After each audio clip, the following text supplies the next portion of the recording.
Балтийские берега. Почти 2 столетия назад в этих местах была каторга. Здесь, под чужим и холодным небом, вдали от родного Урала, закончилась жизнь Салавата Юлаева.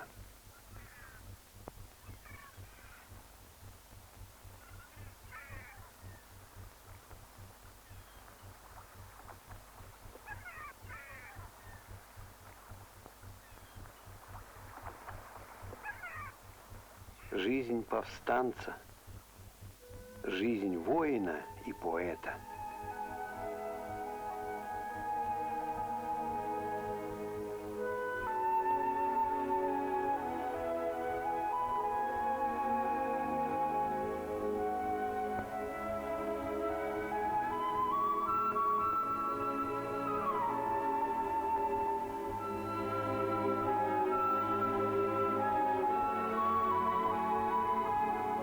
И сегодня в Башкирии, когда найдут один маленький хрусталик, скажут: здесь кто-то плакал, когда Салавата в возрасте 21 года отправили на каторгу. А когда много хрусталя найдут, говорят: здесь семья плакала, может быть, целый аул.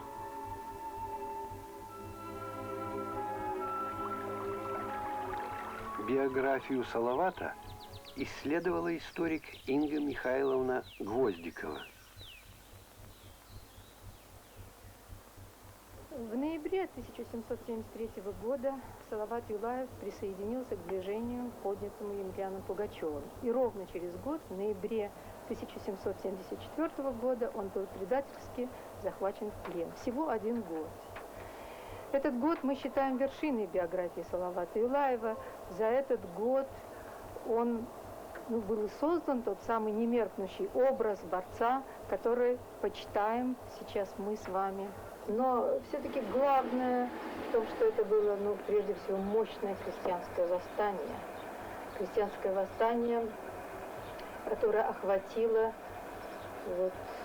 все категории населения нашего Южного Урала. Обычно сейчас больше говорят о разрушительности, о стихии этих восстаний, о том, что их вожди призывали к разрушению больше, чем к созиданию, призывали к ликвидации целых сословий, старых властей и порядков, и смутно представляли, так сказать, будущее.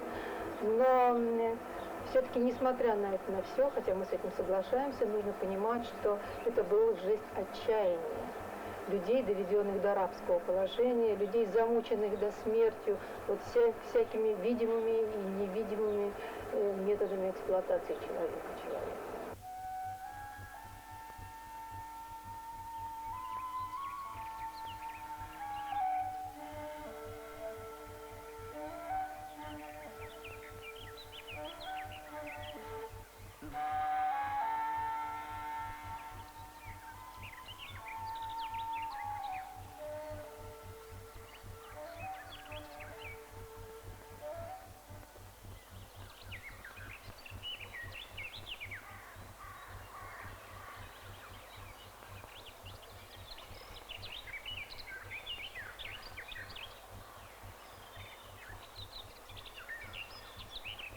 Это моя Башкирия. Я, Салават Юлаев, как и мой отец Юлай Азналин, родился в деревне Текеево, Шайтан-Кудейской волости Сибирской дороги Уфимской провинции. Когда-то прежде в нашем краю немало знали смелых сынов.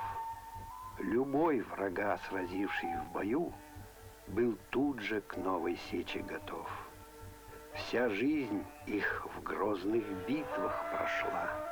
С дружиной верных богатырей великие вершили дела, врагов с земли сметая своей. Подобно дедам одушевясь, и я коня теперь оседлал. В священный бой врага не страшась, стрелой помчался, славы искал. Клинок в клинок ударил звеня, тяжел руки моей был размах. 3 сотни вышли вдруг на меня. и многие растоптаны в прах.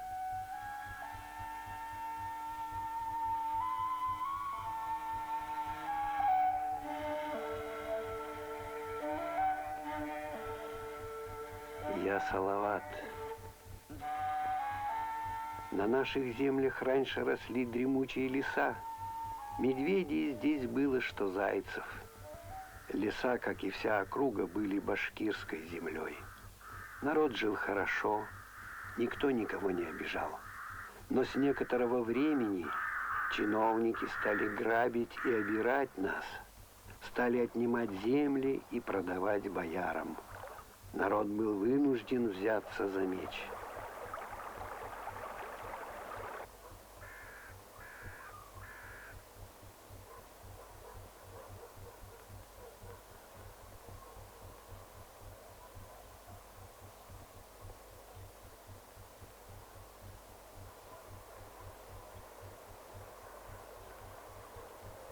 Рассказывает писатель Асылгужа Багуманов. Салават, я о нем уже 20 лет собираю материалы, считаю документы и так далее, и всегда думаю, действительно, почему он именно, ему выпала такая судьба стать такой личностью. Но вы знаете, у каждого народа есть мечта, есть какой-то идеал, есть какой-то... Тут, может быть, даже словами выразить невозможно, но и всегда он ищет такого человека, который бы выразил вот это свои идеалы, свои это мечты. И Салават именно стал для своего века, для своего времени выразителем мечты народной, мечты о свободе, о равенстве, о справедливости. Милая моя земля, реки сладкие, поля, березняк и чернотал, в небо вздыбленный Урал. Я одну мечту таю, родину воспеть мою.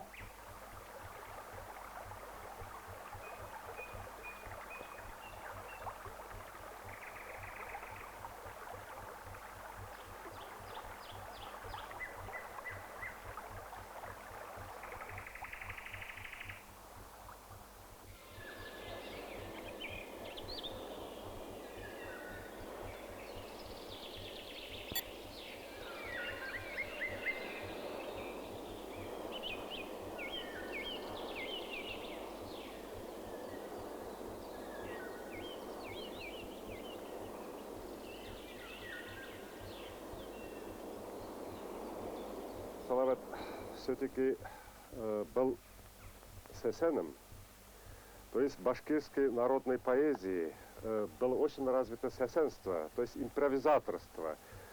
И он впервые вот это сесенство, импровизаторство, что ли, он применил, как вам сказать, в отношении той политики, которая ведется в это время. Потому что поэтическое слово, оно доходчивое для народа. Она, если образное слово, оно вообще доходчивое для народа. Вот это он прекрасно понимал и использовал. Например, когда вот его известная речь, монолог «Гугасюга пушилап, Ирбатырга пуш булап». Это высокий дар поэтический он проявил, при этом, естественно, дошедший до нас на башкирском языке.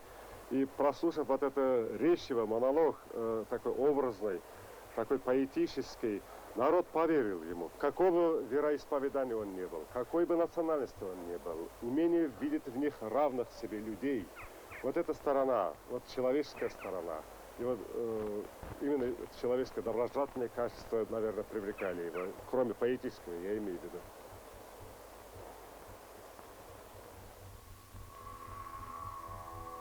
Незадолго до крестьянской войны по Башкирии путешествовал русский врач Иван Лепехин. Вот его наблюдение.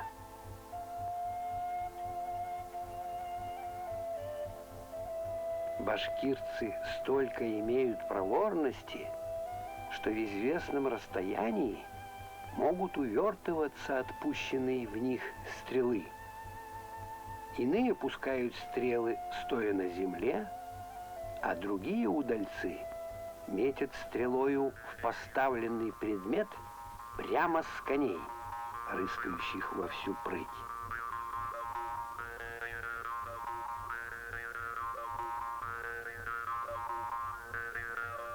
Салават, как всякий башкир, конечно, он специально военное обучение никогда не проходил. Но вот те игры, которые проводились в Башкир, то есть какой-то военные навыки давали. И вот когда впервые попал он под Берду, к Пугачеву, значит, Салават как простой воин воевал, шел против этих войск, регулярных войск, и его впервые оценил тот отряд, которым он приехал под Берду, это почти 100 человек. И сами попросили Пугачева, попросили князя Арсланова, чтобы поставили Салавата во главе их. Но я вот всегда думаю, если бы Салавата обучить настоящему искусству, боевому, как, например, учили Суворова, как учили, например, того же Румянцева, и так далее, и так далее. И дали ему в руки хорошо обученные вот войска, регулярную даже армию хотя бы, он бы мог не хуже прославиться в мире, как искусный полководец тех времен.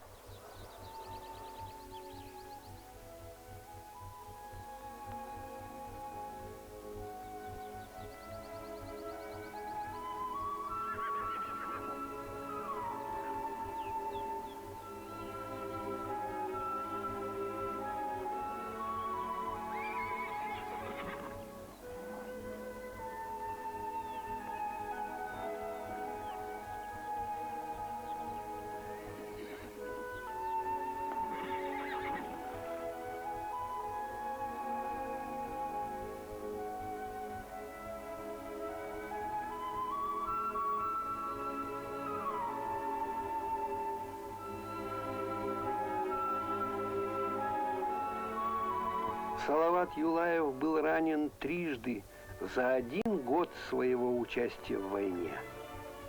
И каждый раз Салавата излечивала и возвращала в строй родная земля. Ее целебная сила, мед, кумыс, живая вода Кургазак. Я, Салават, когда наступила зима, нам стало трудно уходить от карательных войск, брошенных против нас царским правительством. 25 ноября 1774 года у деревни Миндишево меня окружили и взяли в плен.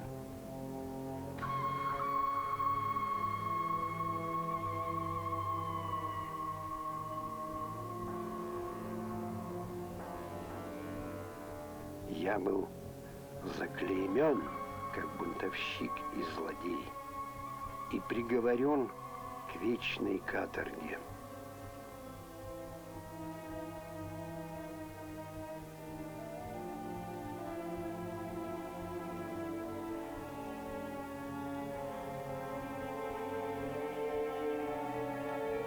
Была сожжена наша с отцом родная деревня.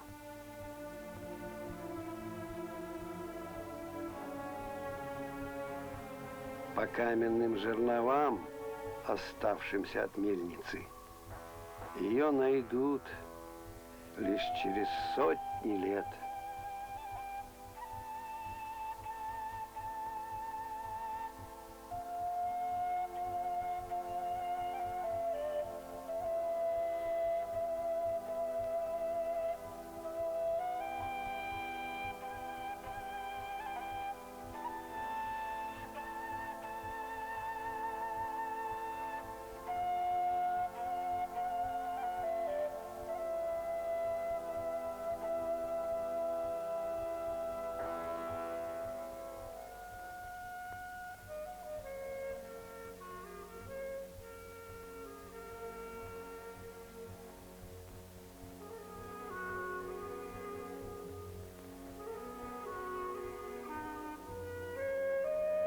Салават не знал, что станет человеком-легендой, что дети на башкирской земле будут мечтать о его славе, что именем его назовут города и музеи.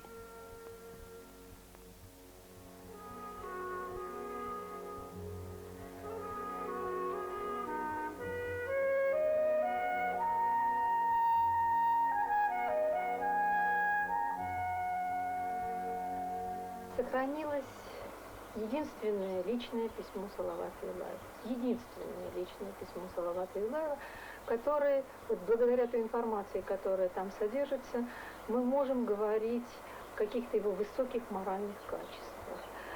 Но прежде всего мне хотелось бы сказать о том, что вот в ходе длительного следственного процесса над Салаватом Юлаевым он не выдал ни одного из своих ближайших сподвижников, никого. Он называл фамилии только тех людей, которые либо уже были пойманы и казнены, либо они вот бесследно растворились, исчезли. И последняя строчка этого письма – это как раз завещание Салавата своим близким, своим родным, своим боевым товарищам, ну, наверное, нам с вами. И когда вы останетесь от нас живы, то живите в домах и собирайте имения. Это текст XVIII века. Этими словами он завещал им и нам всем любить Родину и жить в благоденствии.